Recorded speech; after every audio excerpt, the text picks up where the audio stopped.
Hey everyone, welcome to learning Himachal. आज से हम एचपी पटवारी के लिए एक कॉन्सेप्ट सीरीज़ स्टार्ट करेंगे।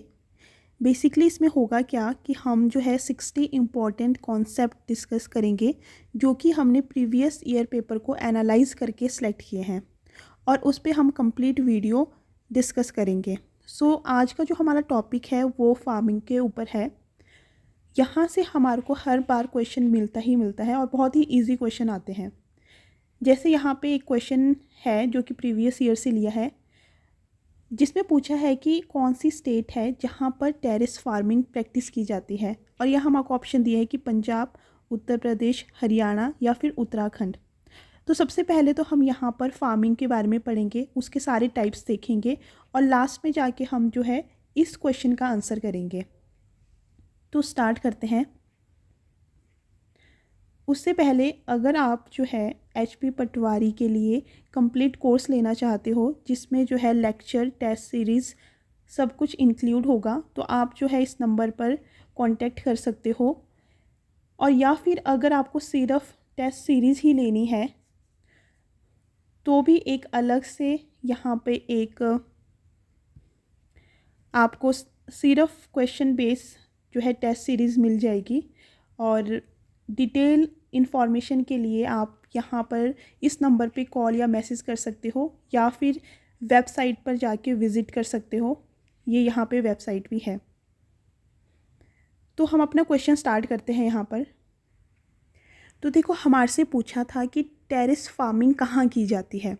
तो सबसे पहले फार्मिंग होती क्या है, जहाँ पे हम देखो फार्मिंग मतलब कि जहाँ पर हम क्रॉप वगैरह लगाते हैं, ठीक है, फसल वगैरह लगाते हैं, वो हमारी फार्मिंग होती है। बट होता क्या है कि हम जहाँ फसल लगाते हैं वो ज़मीन हर जगह अलग अलग होती है। कहीं हमारे प्लेन होंगे, जैसे मैदान होते हैं, कहीं पर हमारे पास माउंटेन होते हैं, कहीं पे डेजर्ट होते हैं। तो हर एक जगह अकॉर्डिंग टू वहाँ की ज़मीन के वहाँ पे अलग अलग फार्मिंग की जाती है और उनको जो है अलग अलग नाम दिए गए हैं। तो देखो, हमने अभी ऊपर क्या पढ़ा था कि टेरेस फार्मिंग कहाँ की जाती है। टेरेस फार्मिंग, अब देखो टेरेस फार्मिंग होता क्या है। क्या होता है ना कि जैसे हमारे पास पहाड़ है, कोई माउंटेन है, तो वहाँ पे आपने देखा होगा कि यहाँ स्लोप होता है।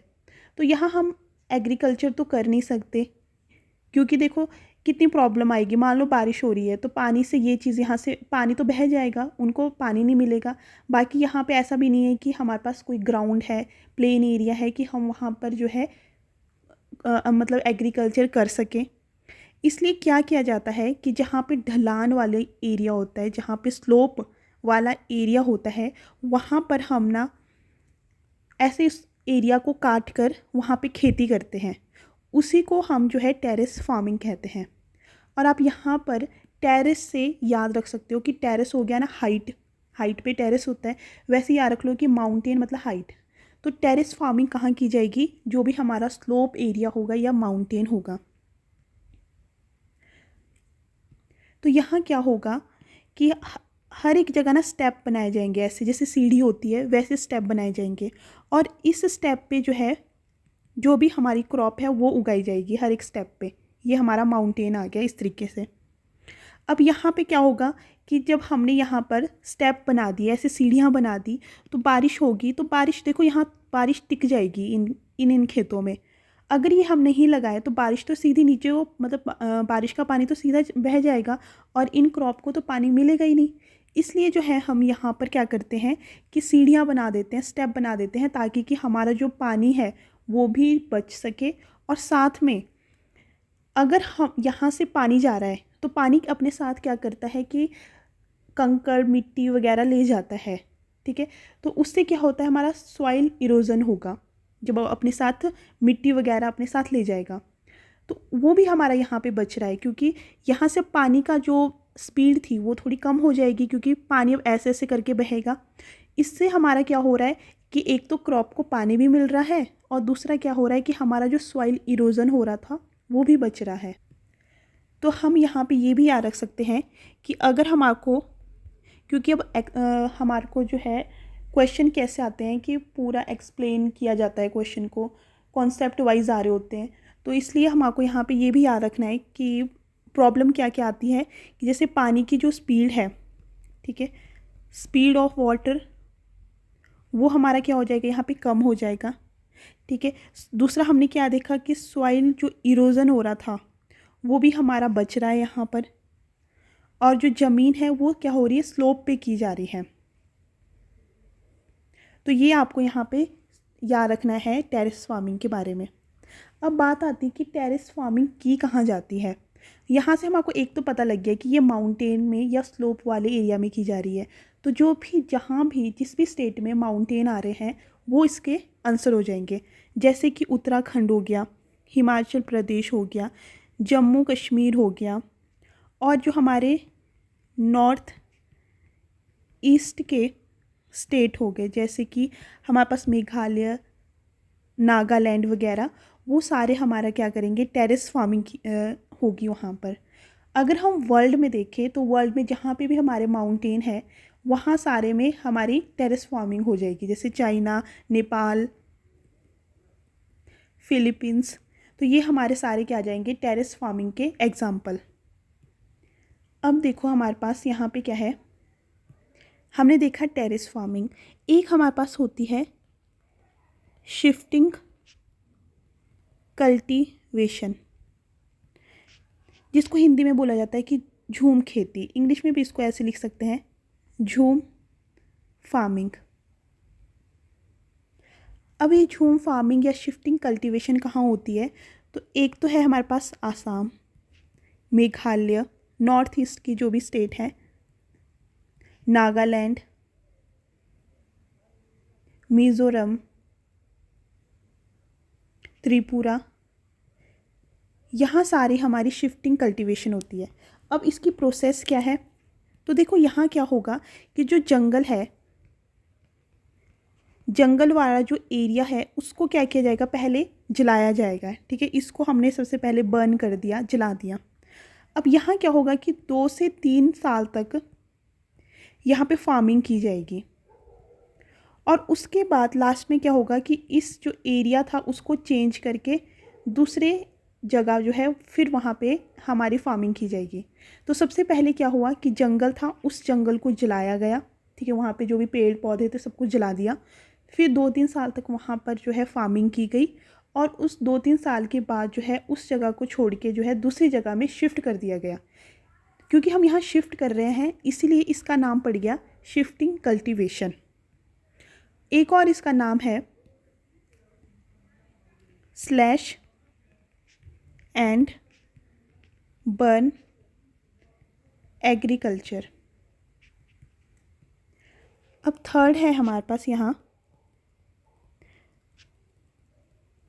सब्सिस्टेंस फार्मिंग, जिसको हिंदी में बोलते हैं जीविका खेती। अब देखो नाम से पता लग रहा है जीविका, मतलब यहाँ क्या होगा कि जो हम अपने ही लिए, अपने ही यूज़ के लिए फार्मिंग कर रहे होते हैं उसको हम बोलते हैं सब्सिस्टेंस फार्मिंग।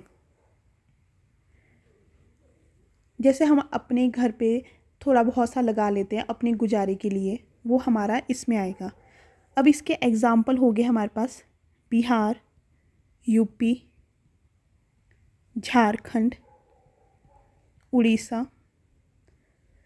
यहाँ आपको मेन क्या याद रखना है कि यहाँ कैसी फार्मिंग की जाती है, मतलब एक स्मॉल, क्योंकि छोटे स्तर पे हम अपने लिए तो हम छोटी सी एरिया में फार्मिंग करते हैं।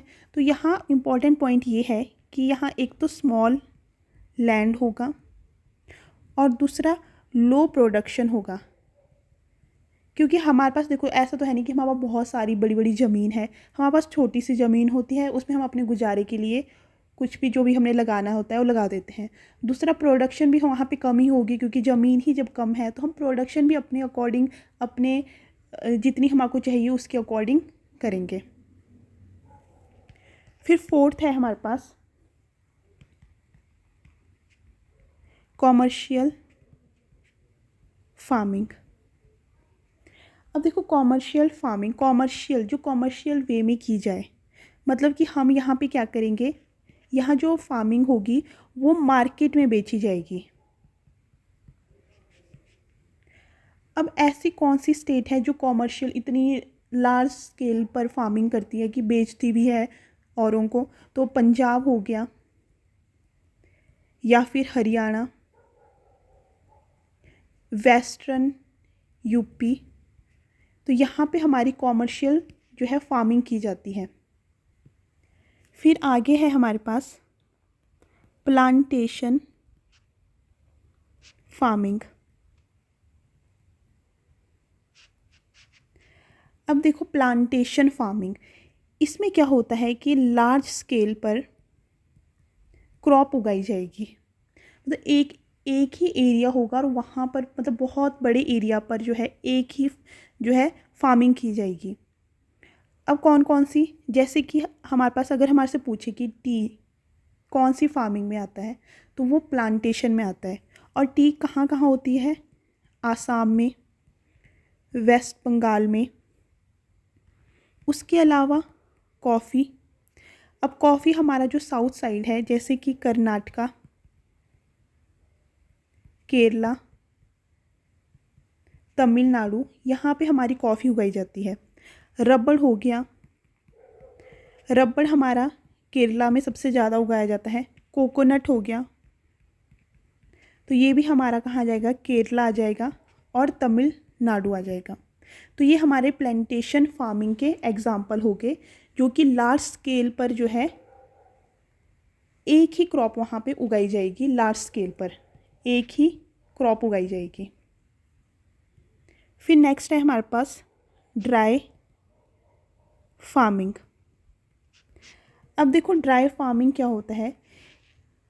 अब नाम से पता लग रहा है कि ड्राई होगा, मतलब वहाँ पे क्या होगा? रेनफॉल बहुत ही कम होगी। अब ऐसी कौन सी स्टेट है जहाँ पे हमारी बारिश बहुत कम होती है?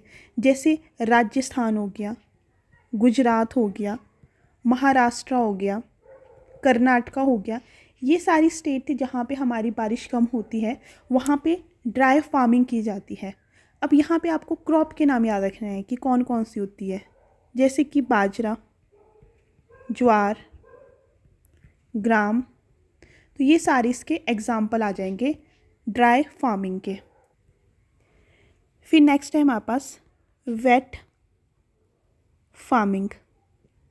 अब देखो वेट फार्मिंग मतलब कि जहाँ पे अच्छी खासी बारिश हो रही है, जहाँ पे हमारे पास रेनफॉल बहुत ज़्यादा हो रहा है, इरिगेशन बहुत ज़्यादा हो रही है, वहाँ पे वेट फार्मिंग होगी।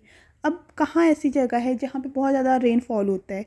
तो जैसे वेस्ट बंगाल हो गया, आसाम हो गया, बिहार, केरला, यहाँ पे बहुत ज़्यादा बारिश होती है, तो यहाँ पे वेट फार्मिंग उसको नाम दिया जाएगा। अब मेन क्रॉप कौन सी है इधर? अब देखो जो हमारे पास राइस है, चावल है, इसको बहुत ज़्यादा पानी की ज़रूरत होती है, इसलिए ये किसके अंडर आएगा? वेट फार्मिंग के अंडर आएगा। अब आगे है हमारे पास मिक्स्ड फार्मिंग। अब ये बहुत इम्पॉर्टेंट है क्योंकि यहाँ से बहुत बार क्वेश्चन आते हैं और हम यहाँ कंफ्यूज हो जाते हैं कि मिक्स्ड फार्मिंग शायद 2-3 जो है क्रॉप उगाई जाती होगी उसको बोलते होंगे, और ऑप्शन में ये होता भी है। तो मिक्स्ड फार्मिंग ऐसी होगी जहाँ एक तो हम फार्मिंग कर ही रहे हैं और साथ में यहाँ पर एनिमल हस्बेंड्री होगी, उसको मिक्स्ड फार्मिंग बोलेंगे, ना कि जहाँ पे 2-3 फसलें उगाई जा रही हैं। अब ये कहाँ कहाँ होता है? तो जैसे पंजाब हो गया, हरियाणा हो गया, उत्तर प्रदेश हो गया, तो यहाँ पे ये क्रॉप भी उगा रहे होते हैं, साथ में जो है अपना जो भी पशुओं का भी काम कर रहे होते हैं। अब आगे है हमारे पास ऑर्गेनिक फार्मिंग। अब ऑर्गेनिक फार्मिंग क्या होता है? यहाँ पर जो फार्मिंग की जाएगी वो केमिकल फ्री होगी, मतलब उसमें केमिकल नहीं होगा। तो इम्पॉर्टेंट यहाँ पे ये याद रखना है कि सिक्किम इंडिया में फर्स्ट ऐसी स्टेट बन गई है जो ऑर्गेनिक स्टेट, मतलब इसको फर्स्ट ऑर्गेनिक स्टेट कहा जाता है सिक्किम को। और जैसे उत्तराखंड हो गया, केरला हो गया, यहाँ सारे में भी हमारी ऑर्गेनिक फार्मिंग की जाती है। तो याद रखना इसको कि एक तो केमिकल फ्री होगी ये, इसमें कोई केमिकल नहीं होगा, और जो सिक्किम है वो फर्स्ट ऑर्गेनिक स्टेट बन गई है। तो ये हमारा हो गया कंप्लीट फार्मिंग। फटाफट एक बार रिकॉल कर लेते हैं कि हमने सबसे पहले क्या देखा, टेरेस, और टेरेस से ही याद रखना है कि माउंटेन स्लोप हो गए जहाँ, जैसे उत्तराखंड हो गया, हिमाचल प्रदेश हो गया। फिर हमने देखा झूम, जहाँ पे हमने क्या देखा था, शिफ्टिंग कल्टीवेशन भी इसको बोला जाता है। तो यहाँ क्या होगा, नॉर्थ ईस्ट स्टेट होगी। फिर हमने टी के बारे में पढ़ा, प्लांटेशन में जो आता है ये हमारा आसाम में होगा। फिर कॉफ़ी, ये कहाँ होती है, कर्नाटका में। रबड़ प्लांटेशन हमारा ज़्यादातर साउथ इंडिया में होते हैं। रबड़ कहाँ होगा, केरला में। और एक अभी हमने पढ़ा ऑर्गेनिक स्टेट किसको बोला जाता है, तो वो आ जाएगा हमारा सिक्किम में। तो ये हमारा कंप्लीट फार्मिंग का टॉपिक हो गया। अब देखो हमने ये क्वेश्चन पढ़ा था, यहाँ पूछा था कि कौन सी स्टेट है जहाँ पर टेरेस फार्मिंग की जाती है। अब हम यहाँ पे इजीली बता सकते हैं, देखो पंजाब तो एक प्लेन सा एरिया है, उत्तर प्रदेश भी नहीं आएगा, हरियाणा भी नहीं आएगा, बट उत्तराखंड या फिर यहाँ हिमाचल प्रदेश होता, जम्मू कश्मीर होता, ऐसी ऐसी कोई भी स्टेट होती जहाँ पर क्या होता, माउंटेन होते, तो वो सारे हमारे किस में आ जाता, टेरेस फार्मिंग के अंडर आते हैं। तो इसलिए इसका आंसर क्या हो जाएगा यहाँ पे, उत्तराखंड। सो हमारा ये फार्मिंग का टॉपिक कंप्लीट होता है।